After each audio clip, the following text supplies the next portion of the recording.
नमस्कार मित्रांनो, MSCITच्या फायनल एक्झाममध्ये विचारला जाणारा हा वर्डचा इम्पॉर्टंट क्वेश्चन आहे, तर तो तुम्हाला सोडवायला आला पाहिजे।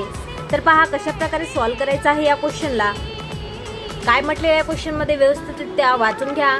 तुम्ही तुमच्या मित्रासाठी वाढदिवसाचं ग्रीटिंग कार्ड तयार केलं आहे। या ग्रीटिंग कार्डची पार्श्वभूमी बदलून तुम्हाला ग्रीटिंग कार्डला पर्पल मेश टेक्स्चर इफेक्ट कशा प्रकारे द्याल म्हटलेला आहे। तर बघा, पर्पल मेश इफेक्ट टेक्स्चर म्हटलेला आहे। तर यासाठी काय करायचं आहे आपल्याला, बघा सगळ्यात पहिले डिझाइन या टॅब मध्ये जायचं आहे। बघा इथे डिझाइन या टॅब मध्ये जा, त्यानंतर पेज बॅकग्राऊंड मध्ये इथे बघा पेज कलरचा ऑप्शन दिलेला आहे, यावर एरोवर क्लिक करा।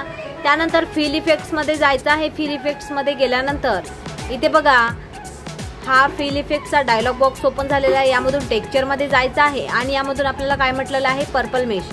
तर बघा यामध्ये बरेचसे टेक्स्चर दिलेले आहे, यामधून आपल्याला पर्पल मेश हा शोधायचा आहे आणि इथे बघा आपल्याला मिळालेला आहे। इथे आपल्याला नाव दिसत आहे, त्यानंतर ओके करा। अशा प्रकारे हा क्वेश्चन सॉल्व्ह करायचा होता। तर अशाच प्रकारचे व्हिडिओ पाहण्यासाठी त्रिशा कम्प्युटरला सबस्क्राईब करा। व्हिडिओ आवडल्यास व्हिडिओला लाईक करा।